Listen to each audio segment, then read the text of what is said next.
ಸ್ನೇಹಿತರೆ ನಮಸ್ಕಾರ. ಮೊದಲು ನಾನು ಎಲ್ಲರಲ್ಲೂ ಕ್ಷಮೆ ಯಾಚಿಸ್ತೀನಿ. ಯಾಕೆಂದರೆ ಕಳೆದ ವಿಡಿಯೋದಲ್ಲಿ ಸಗಟು ಖರೀದಿ ವಿಡಿಯೋದಲ್ಲಿ ನನ್ನ ವಿಡಿಯೋ ಎಡಿಟ್ ಆಗದಲ್ಲೇ ಹಂಗೆ ಅಪ್ಲೋಡ್ ಆಗಿಬಿಟ್ಟಿತ್ತು.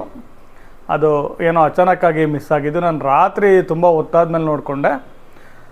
ನಾನು ಬಂದು ಕೂತಿದ್ದು ಎದ್ದೋಗಿದ್ದು ಕೆಮ್ಮಿದ್ದೆಲ್ಲ ಬಂದಿತ್ತು. ದಯವಿಟ್ಟು ಕ್ಷಮಿಸಿ ಅಂತ ಹೇಳ್ತಾ ಆ ವಿಡಿಯೋದಲ್ಲಿ ಹೇಳಿದ್ದೆ ನಾನು ಮತ್ತೆ ಸಗಟು ಖರೀದಿ ಶುರುವಾಗಬೇಕಂದ್ರೆ ಏನೆಲ್ಲ ಆದರೆ ಸಾಧ್ಯತೆಗಳಿದೆ ಅಂತ ಅಂದ್ಬಿಟ್ಟು ಅದ್ರ ಬಗ್ಗೆ ಮತ್ತು ಮುಂದೆ ಪುಸ್ತಕ ಪ್ರಕಾಶನದಲ್ಲಿ ಪುಸ್ತಕ ಪ್ರಕಟ ಮಾಡುವ ಮುನ್ನ ಸಾಹಿತಿಗಳು ಮತ್ತು ಪ್ರಕಾಶಕರು ಏನು ಮಾಡ್ಬೋದು ಅನ್ನುವ ಒಂದು ಮಾಹಿತಿಯನ್ನು ಕೂಡ ನನಗೆ ತಿಳಿದಂತೆ ನಾನು ಈ ವಿಡಿಯೋದಲ್ಲಿ ಹೇಳ್ತಾ ಇದ್ದೀನಿ. ನೀವಿನ್ನೂ ನನ್ನ ಯೂಟ್ಯೂಬ್ ಚಾನೆಲ್ ಸಬ್ಸ್ಕ್ರೈಬ್ ಮಾಡಿಲ್ಲ ಅಂದರೆ ಸಬ್ಸ್ಕ್ರೈಬ್ ಮಾಡಿ, ಮತ್ತು ದಯವಿಟ್ಟು ವಿಡಿಯೋ ಬಗ್ಗೆ ಇಷ್ಟ ಆಗಿದರೆ ಲೈಕ್ ಮಾಡಿ, ಇಲ್ಲ ಅಂದರೆ ಡಿಸ್ಲೈಕ್ ಮಾಡಿ, ಕಮೆಂಟ್ ಮಾಡಿ.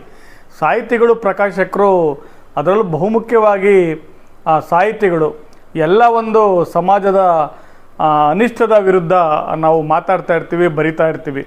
ಆದರೆ ಸಾಮಾಜಿಕ ಜಾಲತಾಣಗಳಲ್ಲಿ ಅದ್ರ ಬಗ್ಗೆ ಏನು ಹೆಚ್ಚು ಹಂಚ್ಕೊಳ್ಳಲು ಹೋಗಲ್ಲ. ಬರೀ ಪುಸ್ತಕ ಬರಿತೀವಿ, ಪ್ರಶಸ್ತಿ ತಗೊಳ್ತೀವಿ, ಆ ರೀತಿ ಯೋಚನೆ ಮಾಡ್ತಾ ಇರ್ತೀವಿ. ಆದರೆ ನಾನು ವಿಡಿಯೋದಲ್ಲಿ ಎಲ್ಲರಿಗೂ ಒಳ್ಳೆಯದಾಗಲಿ ಅಂತ ಮಾತಾಡ್ತಾ ಇದ್ದೀನಿ. ಇದ್ರ ಬಗ್ಗೆ ನೀವು ಕಮೆಂಟ್ ಮಾಡಿ. ಅಯ್ಯೋ ನಾನು ಕಮೆಂಟ್ ಮಾಡಿಬಿಟ್ರೆ ನಾನು ಮಾಡಿದೆ ಅಂತ ಗೊತ್ತಾಗ್ಬಿಡುತ್ತೆ ಅಂತ ಹಿಂದಡಿ ಇಡಬೇಡಿ. ಸೊ ಇಲ್ಲಿ ಎಲ್ಲರೂ ಒಟ್ಟುಗೂಡಿದ್ರೆ ಸಾಕು, ಮಾತ್ರ ಒಂದು ಈ ಒಂದು ಪುಸ್ತಕ ಸಂಸ್ಕೃತಿಯನ್ನು ಮುಂದೆ ಉಳಿಸಿ ಬೆಳೆಸುವ ಒಂದು ಕೆಲಸ ಆಗ್ತದೆ ಅಂತ ನಾನು ಭಾವಿಸಿರೋದ್ರಿಂದ ಕಮೆಂಟ್ ಮಾಡಿ, ಏನು ತಪ್ಪಿಲ್ಲ. ಯಾಕಂದರೆ ಸಮಾಜದಲ್ಲಿ ಒಂದು ಒಳ್ಳೆಯದಾಗಲಿ ಅಂತ ನಾವೆಲ್ಲ ಕೆಲಸ ಮಾಡ್ತಿರೋದಲ್ವಾ, ಇರಲಿ. ಸೊ ಇಲ್ಲಿ ಫಸ್ಟ್ ವಿಷಯಕ್ಕೆ ಬಂದುಬಿಡ್ತೀನಿ. ಸಗಟು ಖರೀದಿ ಮತ್ತೆ ಶುರುವಾಗಬೇಕು ಅಂದರೆ ಏನು ಮಾಡಬೇಕು? ಈ ನಿಟ್ಟಿನಲ್ಲಿ ಬಹುಮುಖ್ಯವಾಗಿ ಕನ್ನಡ ಒಂದು ಪ್ರಕಾಶನ ಕ್ಷೇತ್ರದಲ್ಲಿ ಎರಡು ಸಂಘಗಳಿದೆ. ಒಂದು ಕರ್ನಾಟಕ ಲೇಖಕ ಮತ್ತು ಬರಹಗಾರರ ಸಂಘ ಅಂತ, ಇನ್ನೊಂದು ಕರ್ನಾಟಕ ಪ್ರಕಾಶಕರ ಸಂಘ ಅಂತೇನೋ ಇದೆ.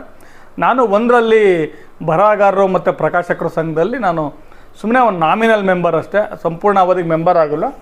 ಸೊ ಅಲ್ಲಿನ ಮತ್ತು ಇನ್ನೊಂದು ಪ್ರಕಾಶನದಲ್ಲಿರುವ ನನ್ನ ಸ್ನೇಹಿತರ ಮಾಹಿತಿಯನ್ನು ಆಧರಿಸಿ ಹೇಳಬೇಕಂದ್ರೆ ಈ ಎರಡು ಪ್ರಕಾಶನ ಸಂಸ್ಥೆಗಳು ಸಗಟು ಖರೀದಿಯನ್ನು ಜೀವಂತವಾಗಿಡಬೇಕು ಅಂತ ಭಾಳ ಪ್ರಯತ್ನ ಪಟ್ಟಿದ್ದಾರೆ, ಆದರೆ ಆಗಿಲ್ಲ. ಜೊತೆಗೆ ಇನ್ನೊಂದು ಪ್ರಕಾಶನ ಗುಂಪು, ಬರಹಗಾರರ ಗುಂಪು, ಮುದ್ರಕರ ಗುಂಪು ಅಂತ ಒಂದು ಶುರುವಾಗಿತ್ತು. ಆ ಗುಂಪಿನಲ್ಲಿ ಯಾಕೋ ನನಗೆ ಕಂಡಂತೆ ಒಂದು ವೈಯಕ್ತಿಕ ಹಿತಾಸಕ್ತಿ ಇತ್ತೇ ಹೊರತು ಅಂದರೆ ಅಲ್ಲಿ ಕಿತ್ತಾಟಗಳು, ಅಲ್ಲಿ ಏನು ನಡೆದಿದೆ ಅನ್ನೋದು ಕರೆಕ್ಟ್ ಪಿಕ್ಚರ್ ಗೊತ್ತಿಲ್ಲ. ಬಟ್ ಅವರು ಭಾಳಷ್ಟು ಜನ ಆ ಗುಂಪಿನಲ್ಲಿ ಸಹ ಒಂದು ವಿರೋಧಿಸ್ತಾ ಬಂದರು. ಇದೇನಾದರೂ ಮಾಡಿ ಸಗಟು ಖರೀದಿ ಮಾಡಬೇಕು, ಅಲ್ಲಿನ ಮುಖ್ಯಸ್ಥರು ಪ್ರಶಸ್ತಿ ಒಂದು ಆ ಮುಖ್ಯಸ್ಥರು ಏನಿದ್ರು ಅವರು ಈ ಸಗಟು ಖರೀದಿನ ಮುಂಚೂಣಿಗೆ ತರಬೇಕು ಅನ್ನೋ ಪ್ರಯತ್ನಗಳನ್ನ ಮಾಡಿದರು. ಬಟ್ ಆಮೇಲೆ ಅದು ವೈಯಕ್ತಿಕವಾಗಿ ಕೆಲವು ಟೀಕೆ ಟಿಪ್ಪಣಿಗಳೆಲ್ಲ ಅಲ್ಲಿ ಬರಲಿಕ್ಕೆ ಶುರುವಾಯಿತು. ಆ ಗುಂಪು ಸದ್ಯಕ್ಕಿಲ್ಲ, ಅದೇನು ಏನೂ ಆ್ಯಕ್ಟಿವ್ ಆಗಿಲ್ಲ ಇವಾಗ. ಒಟ್ಟಲ್ಲಿ ಅವ್ರ ಪ್ರಯತ್ನ ಕೂಡ ಇತ್ತು ಇದರಲ್ಲಿ ಅಂತಲೇ ಹೇಳ್ಬೋದು. ಆದರೆ ಸಗಟು ಖರೀದಿ ಅಂದರೆ ಸಾರ್ವಜನಿಕ ಗ್ರಂಥಾಲಯ ಇಲಾಖೆಗೆ ಭಾಳಷ್ಟು ವರ್ಷಗಳವರೆಗೂ ನಾನು ನೋಡಿದಂಗೆ ನಿರ್ದೇಶಕರು ಅಂತ ಒಬ್ಬರು ಇದ್ದರು. ಆ ಕಳೆದ ಬಾರಿಯ ನಿರ್ದೇಶಕರು ಯಾವುದೋ ಒಂದು ಆಪಾದನೆ ಮೇಲೆ ಅವರು ಬೇರೆ ಏನೋ ಒಂದು ಅವ್ರಿಗೆ ಅಲ್ಲಿಂದ ನಿರ್ಗಮಿಸ್ತಾರೆ. ಅದಾದಮೇಲೆ ಒಬ್ಬರು IAS ಅಧಿಕಾರಿಣಿ ಬರ್ತಾರೆ, ತಮಿಳವರು. ಅವರು ಸುಮಾರು ಒಂದು 2 ವರ್ಷ ಇರ್ತಾರೆ. ಅವರಿಗೆ ನಾನು ನೋಡಿದ್ದೀನಿ ಒಂದು ಸಂಘದ ಮೀಟಿಂಗಿಗೆ ಹೋದಾಗ, ಒಂದು ಸಭೆ ಮಾಡಿದ್ರು, ಅಲ್ಲಿ ಒಂದು ಕಾರ್ಯಕ್ರಮ ಬೆಂಗಳೂರಲ್ಲಿ. ಅವ್ರಿಗೆ ಕನ್ನಡ ಅರ್ಥ ಆಗಲ್ಲ. ಅವರು ಕನ್ನಡ ಸಾರ್ವಜನಿಕ ಗ್ರಂಥಾಲಯ, ಅವ್ರಿಗೆ ಕನ್ನಡ ಕಲಿಸೋಕ್ಕೆ ಒಬ್ಬರು ಅಧಿಕಾರಿನ ಇಟ್ಟಿದ್ರು. ಏನು ಕೆಲಸಗಳಾಗುತ್ತೆ, ನಾವೇನು ನಿರೀಕ್ಷೆ ಮಾಡ್ಬೋದು? ಕನ್ನಡನೇ ಬರ್ದಿರೋ ಒಬ್ಬರು IAS ಅಧಿಕಾರಿಣಿ ಏನು ಮಾಡ್ಬೋದು? ಅವರು ತಮಿಳ್ನಾಡಲ್ಲಿ ಏನೇನಿದೆ ಅಲ್ಲ ಆ್ಯಕ್ಚುಲಿ ಚೆನ್ನಾಗಿದೆ ಅಂತ ಹೇಳ್ತಾರೆ. ತಮಿಳ್ನಾಡು, ಕೇರಳ ಮತ್ತು ಆಂಧ್ರ ಪ್ರದೇಶದಲ್ಲಿ ಏನೇನೋ ಮಾಡಿದ್ರು. ಕೆಲವೆಲ್ಲ ಒಂದು ಆಫೀಸ್ ಲೆವೆಲಲ್ಲಿ ಬದಲಾವಣೆ ಮಾಡಿದ್ದಾರೆ. ಆದರೆ ಸಗಟು ಖರೀದಿಯನ್ನು ಅವರು ಕೂಡ ಮಾಡೋಕ್ಕಾಗಲಿಲ್ಲ. ಅವರು ಆ ಜಾಗದಿಂದ ನಿರ್ಗಮಿಸ್ಬಿಟ್ರು. ಆಗಲೇ ಆಗಲ್ಲ ನಮ್ಮ ಕೈಯಲ್ಲಿ ಅನ್ನೋಂಗೆ ಮತ್ತೊಬ್ಬರು ಆಯುಕ್ತರು ಬರ್ತಾರೆ. ಅವರು ಎಲ್ಲ ಈಗ IAS ಓದಿರೋರೇ ಅಧಿಕಾರಿಗಳನ್ನ ಹಾಕ್ತಾರೆ. ಸೊ ಅವ್ರಿಗೂ ಕೂಡ ಏನೋ ಒಂದು ಅಂಥ ಆಸಕ್ತಿ ಕಂಡಿಲ್ಲ. ಟೋಟಲಿ ಸಗಟು ಖರೀದಿ ಅನ್ನೋದು 2 ವರ್ಷದಿಂದ ನೆನೆಗುದ್ದಿಗೆ ಅಂದರೆ ನಿಂತೋಗಿದೆ. ಸರ್ಕಾರಕ್ಕೆ ಇಚ್ಛಾಶಕ್ತಿ ಇಲ್ಲ. ಒಂದು 25 ಕೋಟಿ ರೂಪಾಯಿ ಪ್ರತಿ ವರ್ಷ ಕೊಡೋಕ್ಕೆ ಅವ್ರಿಗಿಲ್ಲ. ಎಲ್ಲ ಒಳ್ಳೊಳ್ಳೆ ಸ್ಕೀಮ್ಗಳು ಮಾಡಿದ್ದಾರೆ ಬಡವ್ರನ್ನ ಮೇಲೆತ್ತಬೇಕು ಅಂತ. ಆದರೆ ಶಿಕ್ಷಣ ಆದ್ಯತೆಯ ಒಂದು ಭಾಗವಾಗಬೇಕು ರಾಜ್ಯದ ಅನ್ನೋದು ಅವ್ರಿಗೆ ಯಾಕಿಲ್ಲ ಅನ್ನೋದು ನನಗೆ ಅರ್ಥ ಆಗ್ತಾ ಇಲ್ಲ. ಅದು ಏನಕ್ಕೆ ಅಂತಲೇ ಅರ್ಥ ಆಗ್ತಾ ಇಲ್ಲ. ಸೊ ಈಗ ಇದು ಶುರುವಾಗಬೇಕು ಸಗಟು ಖರೀದಿ ಅಂದರೆ ಒಂದು ದಾರಿ ಇದೆ. ಏನಂತಂದರೆ ಈ ನಮ್ಮ ಕೆಲವು ಖ್ಯಾತ ಸಾಹಿತಿಗಳು ಮತ್ತು ಅಧಿಕಾರಿ ವಲಯದಲ್ಲಿದ್ದಾರವರು, ಸೊ ಇವರೆಲ್ಲ ಒಂದು ಸಾಮೂಹಿಕವಾಗಿ ಪ್ರತಿಭಟಿಸಬೇಕು. ಯಾವ್ಯಾವ ಅಧಿಕಾರ ಈಗ ನಾವು ಅವರಿದ್ದಾರೆ ಅದಕ್ಕೆಲ್ಲ ರಾಜೀನಾಮೆ ಕೊಡಬೇಕು. ಇದೆಲ್ಲ ಆಗೋ ಮಾತಾ ಆಗುತ್ತೆ. ಕೆಲವು ನಾನು ಉದಾಹರಣೆಗಳನ್ನ ಹೇಳ್ತೀನಿ. ಈಗ ಸದ್ಯಕ್ಕೆ ನಮ್ಮಲ್ಲಿ ಇರೋದು, ನಮ್ಮ ಜೊತೆ ಜ್ಞಾನಪೀಠ ಪ್ರಶಸ್ತಿ ಪುರಸ್ಕೃತ ಚಂದ್ರಶೇಖರ ಕಂಬಾರ ಸರ್ ಅವರು, ಬುಕ್ಕರ್ ಅವಾರ್ಡಿ ಭಾನು ಮುಷ್ತಾಕ್ ಮೇಡಮ್ಮು, ಸಾಹಿತ್ಯ ಅಕಾಡೆಮಿಯ ಅಧ್ಯಕ್ಷರಾದ LN ಮುಕುಂದರಾಜ್ ಸರು, ಪುಸ್ತಕ ಪ್ರಾಧಿಕಾರದ ಅಧ್ಯಕ್ಷರಾದ ಮಾನಸ ಸರ್ ಅವರು ಕೂಡ ಪ್ರಕಾಶಕರು, ಕುವೆಂಪು ಭಾಷಾ ಭಾರತಿ ಪ್ರಾಧಿಕಾರದ ಚೆನ್ನಪ್ಪ ಕಟ್ಟಿ ಸರು, ಆಮೇಲೆ ಗಡಿನಾಡ ಅಂತೇನೋ ಒಂದು ಕನ್ನಡ ಇದೆಯಲ್ಲ ಪುರುಷೋತ್ತಮ ಬಿಳಿಮಲೆ ಸರು, ಆಮೇಲೆ ಲೇಖಕಿಯರ ಸಂಘದ ಅಧ್ಯಕ್ಷರು, ಇವರೆಲ್ಲ ಜೊತೆಗೆ ಬರ್ಗೂರು ರಾಮಚಂದ್ರಪ್ಪ ಸರು, ಇನ್ನು ಯಾರ್ಯಾರು ಕನ್ನಡದ ಮೇರು ಸಾಹಿತಿಗಳು, ಹಿರಿಯ ಸಾಹಿತಿಗಳು ತುಂಬ ಇದ್ರ ಬಗ್ಗೆ ಮೊದಲೆಲ್ಲ ಬರಿತಾ ಇದ್ರು ಪ್ರಜಾವಾಣಿನಲ್ಲಿ, ಬೇರೆ ಬೇರೆ ಪತ್ರಿಕೆಗಳಲ್ಲಿ, ವೇದಿಕೆ ಸಿಕ್ಕಿದ್ರೆ ಎಲ್ಲ ಮಾತಾಡ್ತಾಯಿದ್ರು. ಇತ್ತೀಚೆಗೆ IPL ಟಿಕೆಟ್ ಬೇಕಂತ ಶಾಸಕರು ಕ್ವಶನ್ ರೈಸ್ ಮಾಡಿದ್ನ ನಮ್ಮ ಖ್ಯಾತ ಸಾಹಿತಿಗಳಾದ ಕುಂ ವೀರಭದ್ರಪ್ಪನವರು ಒಂದು ವಿಡಿಯೋ ಬಂದಿತ್ತು. ಅದರಲ್ಲಿ ಅವರವರು ವಿರೋಧಿಸಿದರು. ಅವರು ಕೂಡ ಅವರ ಒಂದು ವಾಯ್ಸಿಗೆ ಬೆಲೆ ಇದೆ. ಅವರು ಕೂಡ ಸಗಟು ಖರೀದಿ ಈಗಿನ ಮುಖ್ಯಮಂತ್ರಿಗಳು ಏನಿದ್ದಾರೆ, ಸರ್ಕಾರ ಏನಿದೆ, ಇವರು ಶುರು ಮಾಡಬೇಕು, 21, 22 2 ಸಾಲಿಂದನೂ ಕೊಳ್ಳಬೇಕು ಅಂತ ಇವರೆಲ್ಲ ಆಗ್ರಹಿಸಬೇಕು. ಇಲ್ಲ ಅಂದರೆ ನಾವೀಗ ನಮಗೆ ಸರ್ಕಾರ ಕೊಟ್ಟಿರೋ ಈ ಒಂದು ಹುದ್ದೆನಲ್ಲಿ, ಈ ಒಂದು ಅಧಿಕಾರದಲ್ಲಿ ನಾವು ಇರಲ್ಲ ಅಂತ ತ್ಯಜಿಸಬೇಕು. ಇದು ಆಗೋ ಮಾತಾ? ಸಿಕ್ಕಿರೋ ಅಧಿಕಾರ ಬಿಡ್ತಾರ? ಯಾಕಂತಂದರೆ ಇವರು ಇದೇ ಸರ್ಕಾರದ ಒಂದು ಭಾಗದ ಥರ ಇರೋದ್ರಿಂದ ನನ್ನ ಅನಿಸಿಕೆ, ಇದನ್ನು ಯಾರು ಧೈರ್ಯವಾಗಿ ಹೇಳ್ತಿಲ್ಲ. ನಾನು ಯಾಕೆ ಹೇಳ್ತಾ ಇದ್ದೀನಿ ಅಂದರೆ, ಕಳೆದ ವರ್ಷ ಒಬ್ಬ ಪ್ರಕಾಶಕ ತನಗಾದ ಸಮಸ್ಯೆ ಇದೆ ತೀರ್ಕೊಳ್ತಾನೆ. ಆತನಿಗೆ ಸಮಸ್ಯೆ ಆಗಿದ್ದೇನೆಂದರೆ ಸಗಟು ಖರೀದಿ ನಿಂತೋಗಿದೆ ಅನ್ನೋದೇ ಹೃದಯಾಘಾತಕ್ಕೆ ಕಾರಣ ಆಗಿತ್ತು ಅಂತ ನನ್ನ ಆಪ್ತ ವಲಯ ಹೇಳ್ತು. ಆವಾಗಿಂದ ನನಗೆ ಭಾಳ ಈ ವಿಚಾರವಾಗಿ ನಾನು ನೊಂದ್ಕೊಂಡಿದ್ದೀನಿ. ಈಗಲೂ ಕೂಡ ನನ್ನ ಇನ್ನೊಬ್ಬರು ಆಪ್ತ ಸ್ನೇಹಿತರು ಸಗಟು ಖರೀದಿ ನೆಚ್ಕೊಂಡೆ ಲಕ್ಷಾಂತರ ರೂಪಾಯಿ ಬರುತ್ತೆ ಅಂತ ಪುಸ್ತಕಗಳನ್ನ ಬರೆದು ವರ್ಷಗಳಿಂದ ಕಾಯ್ತಾ ಇದ್ದಾರೆ. ಅವರು ಪ್ರಕಾಶಕರು, ಸಾಹಿತಿಗಳು ಕೂಡ ಹೌದು. ಸೊ ಅವರ ಒಂದು ಪ್ರಕಾಶನ ಸಂಸ್ಥೆ ನಾವೇನಾದರೂ ಮಾಡಬೇಕು ಅನ್ನೋ ಹಿತದೃಷ್ಟಿಯಿಂದ ಅಷ್ಟೇ ಮುಂದೆ ಬಂದಿರ್ತಾರಲ್ವ. ಸೊ ಅದು ಕೂಡ ಆಗಬೇಕು. ಅವರೆಲ್ಲ ಜೀವನದಲ್ಲಿ ಬದುಕಬೇಕು, ಅವ್ರ ಮಕ್ಕಳು ವಿದ್ಯಾಭ್ಯಾಸದ ಹಣ ಕಟ್ಟಬೇಕು, ಅವರ ಜೀವನದ ಒಂದು ಕಷ್ಟಗಳು ಇದನ್ನೇ ನೆಚ್ಕೊಂಡಿರೋ ನೂರಾರು ಪ್ರಕಾಶಕರಿದ್ದಾರೆ ಸ್ವಾಮಿ. ಸೊ ಇವರೆಲ್ಲ ಬದುಕಬೇಡವ ನಿಮಗೆ? ಆಮೇಲೆ ನೀವು ಸಾಹಿತಿಗಳು ಅಂತ ಏನು ಬರೆದಿದ್ದೀರಾ, ಆ ಪುಸ್ತಕಗಳು ಗ್ರಂಥಾಲಯಕ್ಕೆ ತಲುಪೋದು ಬೇಡವಾ ಹೇಳಿ ನೋಡೋಣ. ಸೊ ಇದೆಲ್ಲ ನೋಡಿದಾಗ ಇಷ್ಟು ಬಹುಮುಖ್ಯವಾಗಿ ಆಗಲೇಬೇಕು. ಇದಾಗುತ್ತಾ?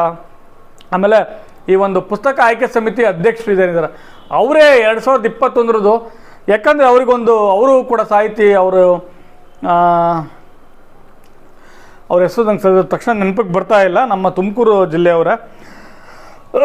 ಸಗಟು ಖರೀದಿ ಈ ಒಂದು ಆಯ್ಕೆ ಪಟ್ಟಿ ಆಗಲ್ಲ ಅಂತ ಹೋದ ವರ್ಷ ಅವ್ರಿಗೆ ಗೊತ್ತಾದಾಗಲೇನೆ ಅವರು 2022 ಮತ್ತೆ ಆಯ್ಕೆ ಮಾಡೋದು ಯಾಕೆ ಬೇಕು ಅನ್ನೋ ಒಂದು ಪ್ರಶ್ನೆನ ಹಾಕ್ಕೊಂಡು ಇದ್ರ ಬಗ್ಗೆ ಚರ್ಚೆ ಮಾಡ್ಬೋದಿತ್ತು. ಶಿಕ್ಷಣ ಮಂತ್ರಿಗಳ ಜೊತೆ ಮುಖ್ಯಮಂತ್ರಿಗಳಿಗೆ ಈ ವಿಷಯ ಅವರ ಒಂದು ಕಚೇರಿಗೆ ತಲುಪೋಂಗೆ ಮಾಡ್ಬೋದಿತ್ತು.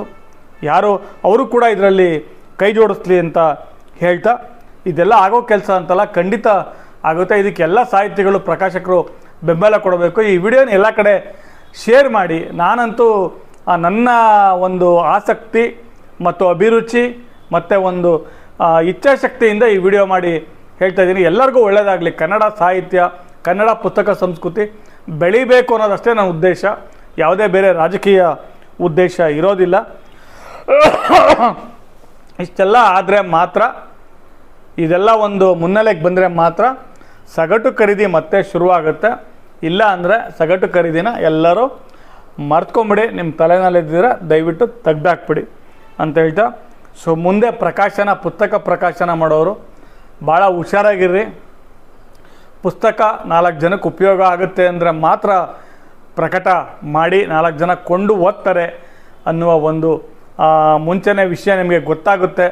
ಬರೆದಿದ್ದೆಲ್ಲ ಪುಸ್ತಕ ಪ್ರಕಟ ಮಾಡುವ ಒಂದು ಇದು ಮುಂದೆ ನಿಂತೋಗುತ್ತೆ. ಇಷ್ಟು ದಿನ ಇತ್ತು, ಅದು 6,000 7,000 8,000 ಪುಸ್ತಕಗಳು ಏನು ಪುಸ್ತಕ ಮಾಡಿ ಗೌರ್ಮೆಂಟ್ ತಗೊಳುತ್ತೆ.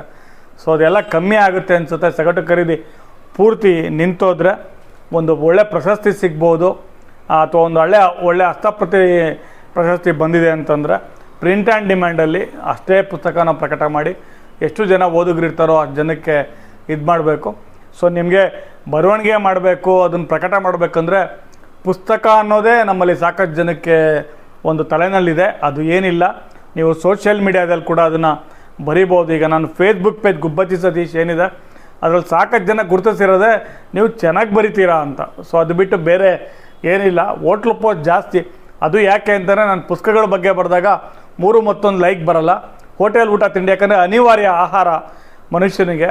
ಆ ನಂತರ ಹೊಟ್ಟೆ ತುಂಬಿದ ಮೇಲೆ ನಂತರ ತಾನೇ ನೆಕ್ಸ್ಟು ಇಂಪಾರ್ಟೆಂಟು. ಇದು ಶಿಕ್ಷಣ ಬೇರೆ, ಬಟ್ ಊಟ ತಿಂಡಿ ಭಾಳ ಮುಖ್ಯ ಆಗುತ್ತೆ ಮನುಷ್ಯನಿಗೆ. ಪುಸ್ತಕ ಓದೋದು ಹವ್ಯಾಸ ಅದಿರೋದೇ ಬಹಳ ಕಮ್ಮಿ ಜನಕ್ಕೆ. ಅದು ಒಳ್ಳೆಯ ಹವ್ಯಾಸ ಆಗಿರೋದ್ರಿಂದ ಅದೇ ಒಂದು ಬಾರ್ ಆದರೆ ಬೇರೆ ರೀತಿ ಇರುತ್ತೆ. ಬೆಳಗ್ಗೆಯಿಂದ ರಾತ್ರಿ ತನಕ ಬಾರ್ಗಳು ತೆಗ್ದಿರುತ್ತೆ, ಅದೇ ರೀತಿ ಗ್ರಂಥಾಲಯಗಳು ತೆಗ್ದಿರುತ್ತೆ. ಆದರೆ ಬಾರಲ್ಲಿ ಹೋದರೆ ಯಾವ್ದು ಬೇಕಾದರೂ ಐಟಮ್ಗಳು ಸಿಗ್ತಾಯಿದೆ. ಆದರೆ ಗ್ರಂಥಾಲಯಕ್ಕೆ ಹೋದರೆ ಎಲ್ಲ ಪುಸ್ತಕಗಳು ಸಿಗ್ತಾ ಇದೆಯಾ ಅನ್ನೋ ಒಂದು ಪ್ರಶ್ನೆಯನ್ನು ಎಲ್ಲರೂ ಹಾಕ್ಕೊಳ್ಳುವ ಸಮಯ ಬಂದಿದೆ. ಸೊ ರೀಡರ್ಸ್ಗೋಸ್ಕರ, ಓದುಗರಿಗೋಸ್ಕರ ಪುಸ್ತಕವನ್ನು ಬರೀರಿ. ಗ್ರಂಥಾಲಯಕ್ಕೆ ಪುಸ್ತಕಗಳನ್ನ ಸರ್ಕಾರ ಕೊಂಡು ಸರಬರಾಜು ಮಾಡೋದು ಆಲ್ಮೋಸ್ಟು ಕ್ಲೋಸ್ ಆಗಿರೋ ಥರ ಬಂದಿದೆ. ಸೊ ನೋಡೋಣ ಮುಂದೇನಾಗುತ್ತೆ ಅಂತ. ನಾನು ಈ 2 ವಿಡಿಯೋದಲ್ಲಿ ಸಗಟು ಖರೀದಿ ಬಗ್ಗೆನೇ ಮಾತಾಡಿದ್ದೀನಿ. ಮುಂದೆ ಪುಸ್ತಕ ಪ್ರಕಾಶನ ಯಾವ ನಿಟ್ಟಿನಲ್ಲಿ ಮುಂದುವರಿಯುತ್ತೆ ಅನ್ನೋದನ್ನು ಕೂಡ ಈಗಾಗಲೇ ಸಾಕಷ್ಟು ಜನ ಬುದ್ಧಿವಂತ ಪ್ರಕಾಶಕರು, ಸಾಹಿತಿಗಳು ಇದನ್ನು ಸೀರಿಯಸ್ಸಾಗಿ ತೊಗೊಂಡು ಈಗಾಗಲೇ ಹಲವಾರು ವರ್ಷಗಳಿಂದ ಕೆಲಸ ಮಾಡ್ತಾ ಇದ್ದಾರೆ. ಸೊ ಅದೇ ರೀತಿ ನಮಗೇನು ಗೊತ್ತೇ ಇರಲಿಲ್ಲ ಇದೆಲ್ಲ ಅನ್ನೋರು ಕೂಡ ಮುಂದೆ ಹೆಜ್ಜೆ ಇಡಬೇಕಾಗುತ್ತೆ ಅಂತ ಹೇಳ್ತಾ ಮತ್ತೊಂದು ವಿಡಿಯೋದಲ್ಲಿ ಸಿಗ್ತೀನಿ ಅಂತ ಹೇಳ್ತಾ ನನ್ನ ಈ ವಿಡಿಯೋ ಮುಗಿಸ್ತೀನಿ. ಎಲ್ರಿಗೂ ಧನ್ಯವಾದಗಳು.